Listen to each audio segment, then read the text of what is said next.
Welcome to Conversate, our podcast where we engage in conversation. On this week's episode, I, Aaron, and Kevin are talking about the question, who's next? Who's next in your life? Or maybe you are the one who's next. We're talking about discipleship. We're talking about serving in ministry areas, but really this conversation today is one that helps us to think about life beyond just ourselves and what we are up to, and look beyond at the other people in our lives, those who have invested in us and the opportunities that we have to invest in the lives of others, just as Jesus did with his disciples. So we look forward to sharing this conversation with you. It is our hope that you will take something that you hear us speaking about and go start another conversation with somebody else. As always, we hope you enjoy it. Greetings. Hey, buddy. Hey, greetings in the Lord, my man. And also with you. Thank you. And with thy spirit as well. And with thys. Thine? And with thine? Thine, I think. Thighs. I said thighs. And with my thighs. Yeah. I don't apologize today for wearing my Minnesota Vikings shirt on the podcast. For those of you who are listening. Now you know. Season opener. How'd they do? No, tonight. Oh, season Well, we're opener. recording this. I got you. On Monday. So they're playing Monday night. Man, the big time. Who are they playing? The Bears. Nice. Yeah. They should win, right? They should. Yeah. I'm wearing my my NFL neutral white button-up shirt. Yeah. Because I am a no good fan of the Denver Broncos. My family, my brothers primarily, and my father, even though I think the women of our family were included on the chat, were basically commenting the game yesterday. Really? So I didn't have to watch. I just looked at their updates, their texts. Wow. I had to, though, because it was text like, oh, nice. And People are texting? yes. Wow. That's while intense. watching in real time. Bronco fanness was a big deal in our household growing up. And I, like the prodigal son, have wandered away. Yeah. No, well, I still like the Broncos. Actually, it looks like we're going to have a really good year. good. Yeah. I hope so. We'll find out. The Vikings always have a good year. Even in the bad ones. That tracks. Yeah. Yeah. Plus, I'm wearing this shirt because it's my son's 4th birthday, and he got a Vikings hat and Vikings shirt for his birthday. That's So right. And we had to be matching. what's the little guy's middle name? Edward. Edward. AEG. Yeah. Nice. Family name. Nice. Family middle name. Anyone ever call him Arietti? No. It's about to start happening. Okay. Let's see if I can further distance my relationship with your son. No, I'm just kidding. That's exciting. Yeah. The Big Four, right? Big Four. The Big Four. Nice. Yeah. Yeah, well, and I did get to spend a little time with him yesterday, or at least around him, and a bunch of other kids. We did our annual Rally Day kickoff. So it's like a big week where ministry things are turning on here at St. Peter and Paul. Stuff is launching. So we had a unified service outside and food afterward and some, I like to call them floaties, but maybe better known as bouncy houses. And I mean, who knows? Maybe they do float, but I would love to see that attempted. That'd be amazing. I mean, they have floating obstacle course things like that Yes, at certain places. Well, I've only ever seen them on those like Japanese shows, like Most Extreme Elimination. There's They have American they have it at versions. Michigan Tech. Do they really? Yeah, they on set the it water? in the pool. They Oh, set it up okay. every once in a while. Sure. That's sweet. I would love to try that on water. I always feel like I could perform so well on those like wipeout shows. Really?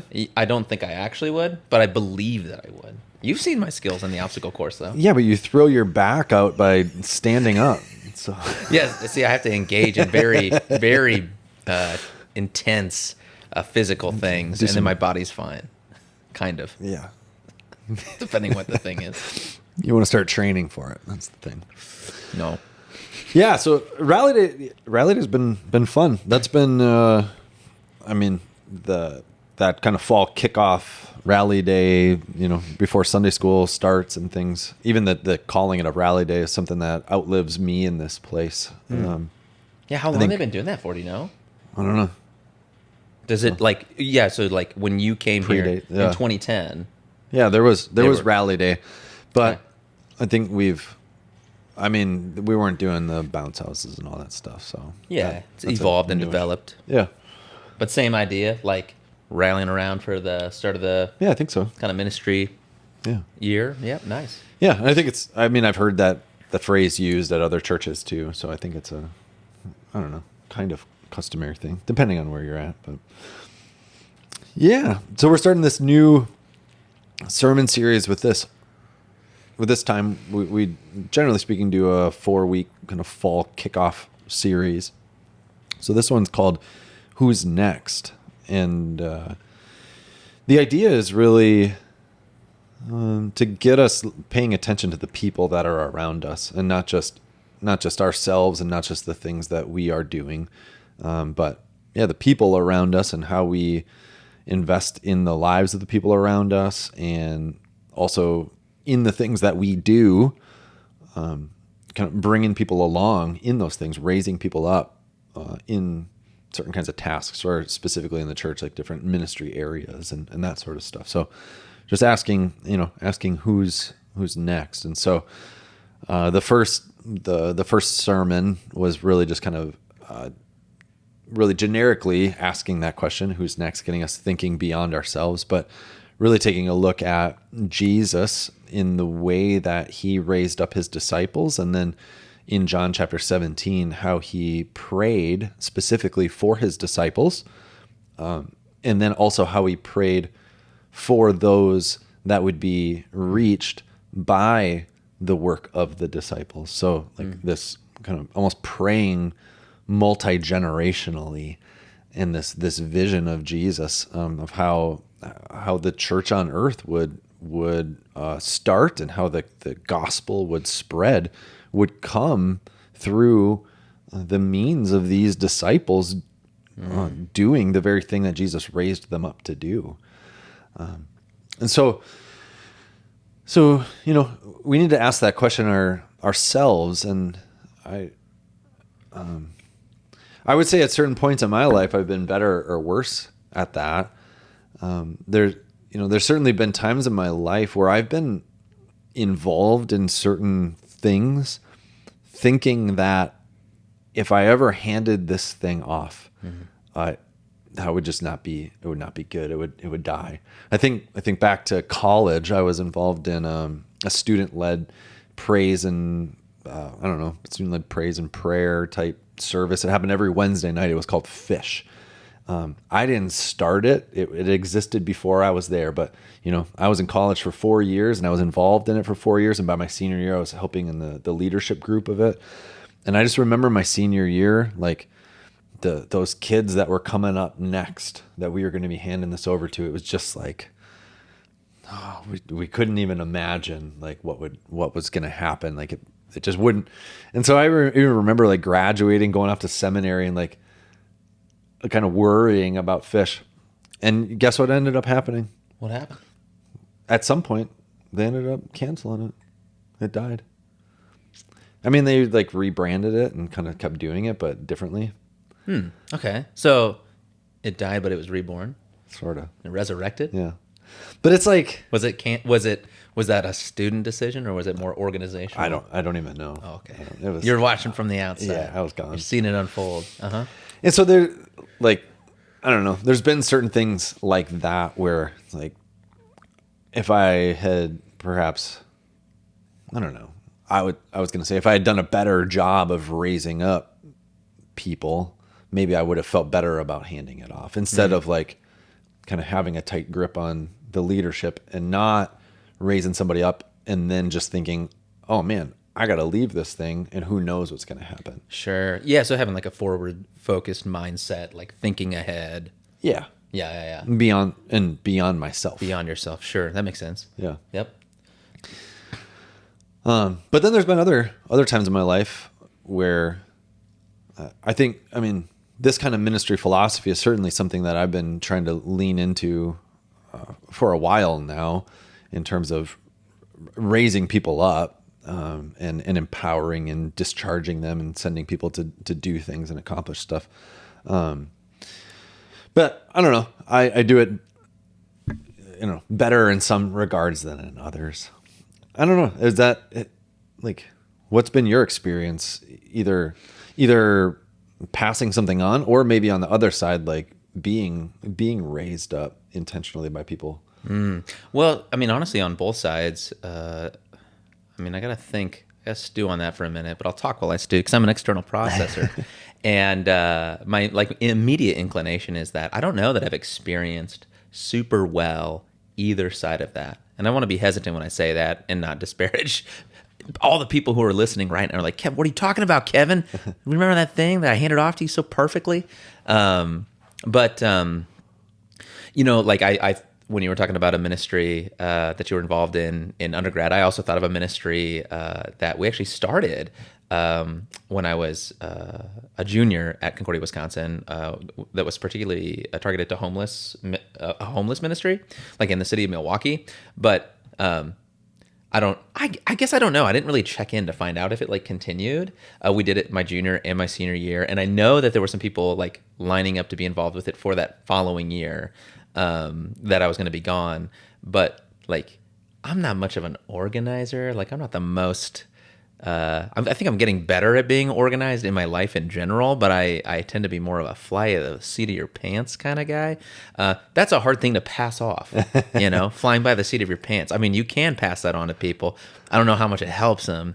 But yeah, so like, it's hard for me to think of something specific that I've been involved in that transferred well. I guess one other example that comes to mind was this is a little goofier, but it was what do you call those? A Stein. It was a Stein I received. So it's a German, really beautiful cup, basically with a lid on the top, that was passed down from seminary student to seminary student. It's pretty simple. You just write your name on it and give it to somebody. And I did do that. I haven't checked in though to see who it went to or if it continued its journey. But yeah, and then I think on the receiving side of things, yeah, I mean, even in my work experience when I worked at the logistics company prior to starting at the seminary, is the only like real career that I had. The training was not good at all. Like they were very much like you just get thrown in and you just figure it out on the go, on the fly. But there wasn't like a handing to you of like, hey, here's this thing, or like watch me as I do, and then I'll watch you as you do, that sort of mentality. So I don't know. I don't know if I'm answering the question, but yeah, those are some of my experiences of, I suppose, life in an imperfect world. Yeah. Well, I did watch some NFL football this weekend, and I was thinking like, in terms of the idea of like the next one up. I mean, those professional football teams really have that mentality lined up. Somebody goes down with an injury, well, there's somebody to take that spot, and if that person goes down, there's somebody to take that spot. Like, and so I think there is that. I mean, obviously on those NFL teams, there's so many people like chomping at the bit to be the next one. Yeah, to be the next one. Yeah. But also I get the sense that at that professional level, there's a contentment as well with being the next one. Like kind of going through that training process and recognizing that that's actually part of the deal. You don't just. Most of the time you don't just jump right into the starting role or whatever. There's a development process, somebody walking with you, you shadowing somebody, learning from them. And so like all of this language in the natural world in which we live, in the biblical sense, I mean, this is all conceptually what we mean by discipleship, and what the scripture means by discipleship. So discipleship was not merely like a head knowledge. It wasn't just a know something more about the Bible or about who Jesus is, but actually a holistic lifestyle approach of following Jesus. So in Jesus' discipleship of his disciples, he did teach them, but he didn't only teach them. He also modeled to them. He also gave them opportunities. I mean, Peter, get out of the boat. The feeding of the 5,000. You give them something to eat. I mean, he sent them 2 by 2 ahead of him into the Samaritan villages to heal the sick, and cast out demons. And even after that, they come back, and he asks them how it went. He holds them accountable, challenges them. So, like, there is a whole development process in that discipleship that I think sometimes we might miss that. Like, obviously, when we read the Gospels, our attention ought to be on Christ. And on what he is doing and the salvific work of going to the cross. Like, that is primary. That is what Jesus came to do. But he did also come to raise up those disciples, to give them the Holy Spirit so that they would then carry out the gospel message into the world. So he is doing both things. So we can read both in the Gospels, his salvific work, but also his disciple making work. Does that make sense? Yeah. I think it's interesting. I was just, as we were talking about our experiences and, but then even the disciples' experience of following Jesus and being his disciples, Jesus knew what was next, right? Yeah. But it seems as though the disciples, I don't know, I mean, we're not given this detail in the scriptures, how much Jesus spoke in ahead of the fact of, here's what you're going to be doing. And part of the reason we kind of get the sense that even if Jesus did, they didn't really catch it, is that Pentecost, well, pre-Pentecost, but his ascension, they're looking up, they're kind of wondering, I thought we were done here, So that's kind of an interesting dynamic from their side, right? Like, they're participating, they're following Jesus, but it's not as if, and I think this is an encouragement for us too, or for you as you listen and wonder about discipleship, and like, can I be discipled, or, am I worthy to be a disciple or something? It's not like the disciples had the grand plan. Like, they're on a need to know basis, right? Yeah. Well, I think about that, like from the parenting lens, like Jesus obviously was the perfect discipler, if you want to use that word, that he knew where he was going to go. He knew what he was going to do, but he also knew that the disciples couldn't fully grasp that or handle all of it. So he gave them pieces of the information along the way. But like as a parent of children, like, if we're going on a trip or whatever, like my family went on a camping trip, this summer, and we did a bunch of things. I knew in general where we were going to be going and what we were going to be doing and all that kind of stuff. But I didn't give all of the kids all of the information all at once. You kind of trickle it in. Yeah. Just because it's be too much for them to hold. Yeah. Yeah. And so I think there's something to that as well if we think about like discipling people in the way of Jesus. Like if you're somebody that's known Jesus your whole life, if you've got a mature understanding of the scriptures and of what life in a church looks like, and you begin walking with somebody who's like a brand new Christian, you got to recognize like you've got a whole wealth of experience and knowledge and stuff that isn't all. It's not going to translate. It won't be accessible to some degree. Yeah. So you have to. Like every good teacher, you have to kind of know where the student is at and give them what they need in that moment. But that, I don't know. I mean, that's something that you learn. I think you just learn that through the school of experience and trying to do it, Yeah, for sure. Yeah, I think sometimes our abstract thinking about discipleship can be more complicated in some sense than the discipleship process itself. Like as you get meeting with people, it's fairly natural, in terms of like the direction that which conversation goes or the kinds of things that need to be attended to. Yeah. It's just they emerge as natural expressions of the faith you're living, and the points in which they either what you're living hits with the other person or what they're bringing to the table rubs with what to be a tenet of the faith. Right. So these things kind of just naturally emerge. Right. Yeah. And so even when we use the concept of discipleship, sometimes we have like a real specific definition or understanding of what that might mean. Like, if I were discipling Kevin, this means that like we're in relationship together and I meet regularly with him and read scripture and pray and develop life together. But there's also other elements to Kevin's discipleship than even just that relationship. So you're like holistic development as a Christian person. You're following after Jesus. You would be like discipled in a variety of different means as well than just simply through this one relationship. So let's say that you're, involved in a ministry area at this church or a volunteer activity. Say it's like cutting donuts or whatever. There is discipleship that happens in the way of donut preparation.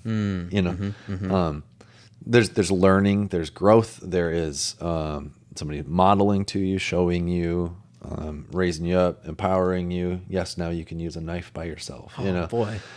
And so like our holistic discipleship is affected by lots of different aspects. And so when I think about like my own life, like who discipled me, well, it's not just one person. There's certain like specific people at certain seasons that had a real like intentional impact in my life.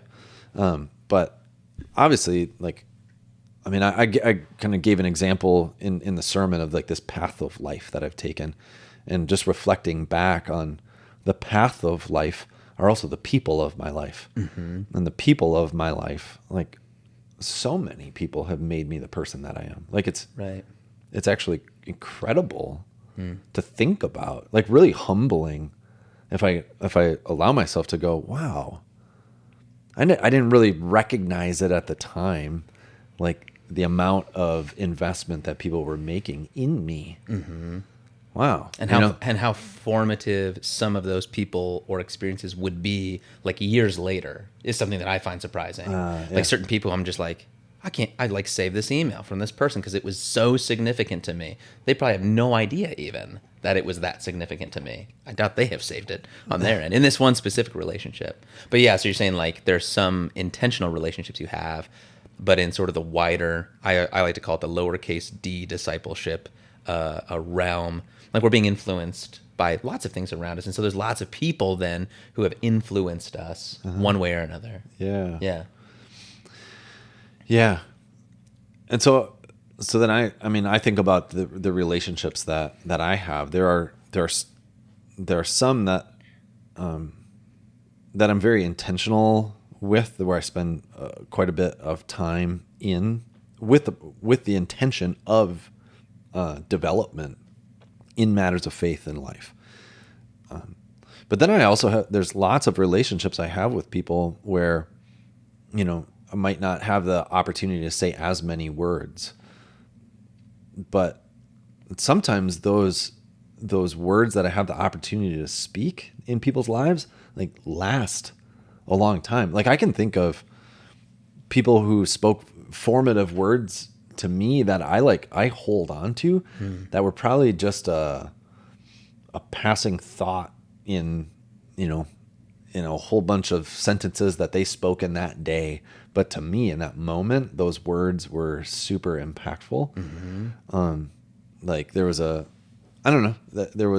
I was like wrestling about going to the seminary because I don't know. I think at that point I was nervous that they were going to like beat out of me my personality, and all we were going to do was just study the Bible. And I, for some reason that felt like scary to me or something. Like modern day monasticism or something. Yeah. And this professor was like, they're not going to like beat that. Like who you are is who God made you to be. Like you're not going to lose that. They're just going to form that in you and help develop your biblical knowledge and stuff. And I was like, oh, okay. Who knows? I mean, he would probably have zero idea. I mean, I don't even know if the guy would remember who I was, but like those sorts of, you know what I mean? Like, so in thinking about the relationships that we have and the way that we speak with people, the opportunities that we have to build people up, instead of like tear them down or push them away or I mean, it's just incredible. The number of relationships that we have in this life and the the opportunity that we have to invest in those people's lives. And so that's just like my mentality going into this sermon series, the who's next piece.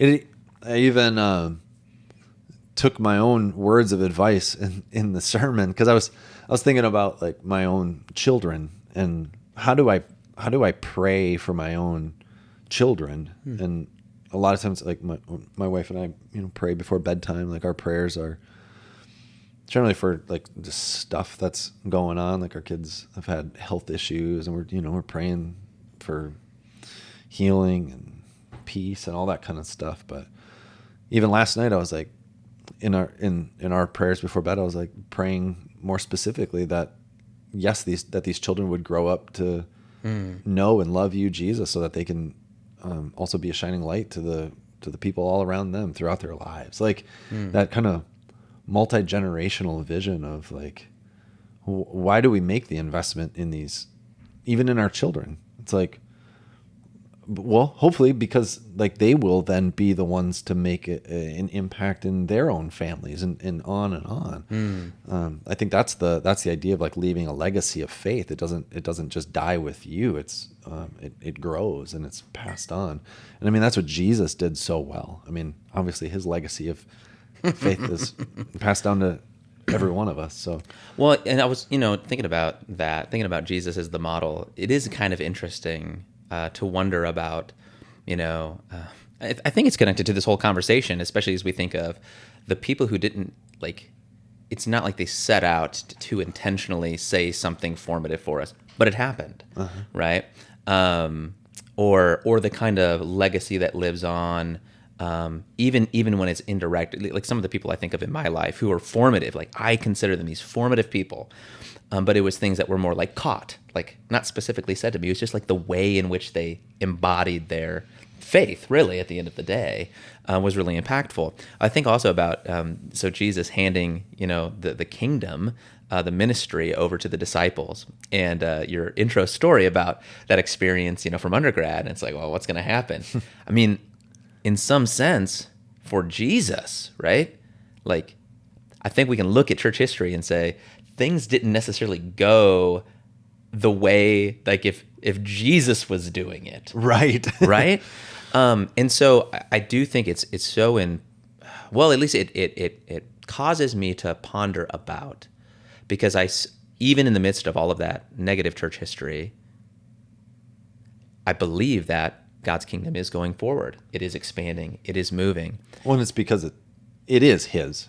It's Yes. not ours. Yes. And so he is in control of his kingdom. Yes. So yeah. Well, and so exactly. So he's in control, but he's also given us his own spirit, which I think then serves as, even if we don't even recognize it, it's kind of the same thing with good deeds, right? Like you can walk into these good deeds that you do for others, and you're not necessarily like, even, I didn't plan it or think about it, or maybe it didn't even mean that much to me when I did it. Just like for these other people, they might not even remember what they did that was useful to us, and yet they walked in it.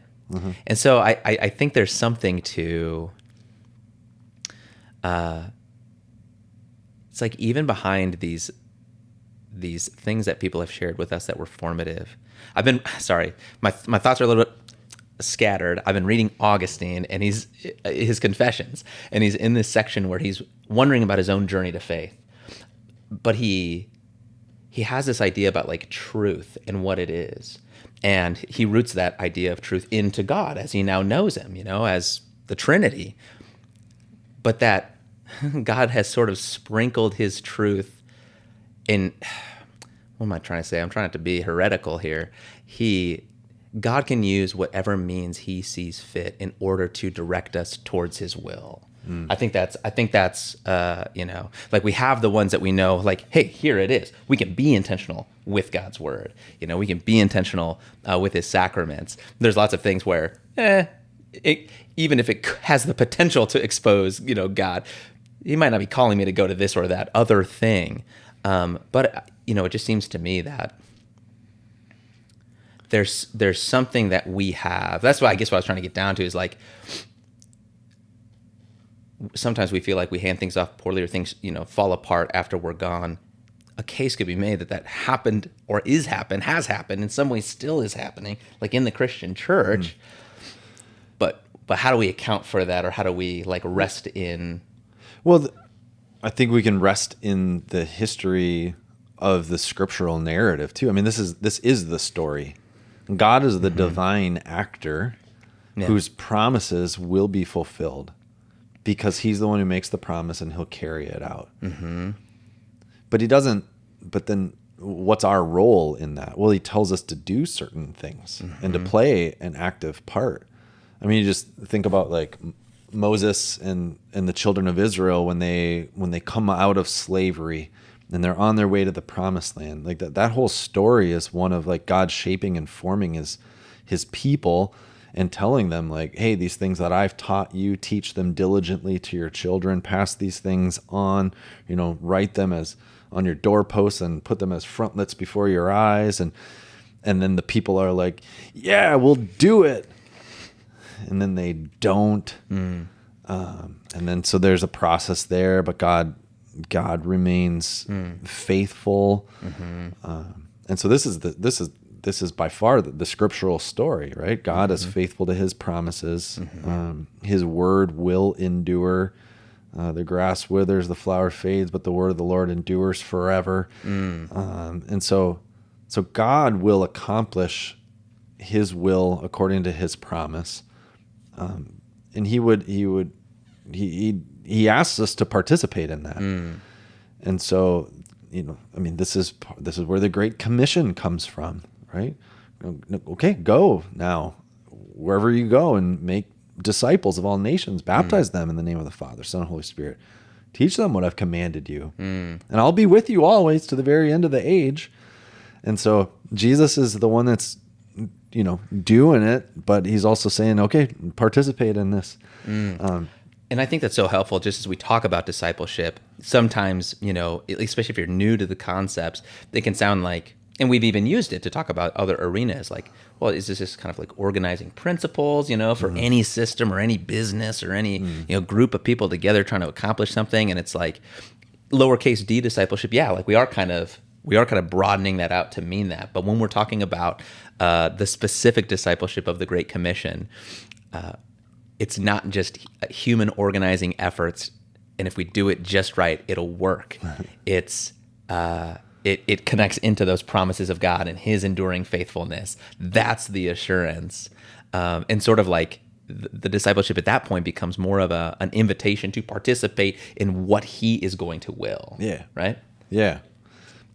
Yeah. And so going back to the John 17, this high priestly prayer, Jesus is praying for his disciples and for those that will be reached with the good news through the disciples.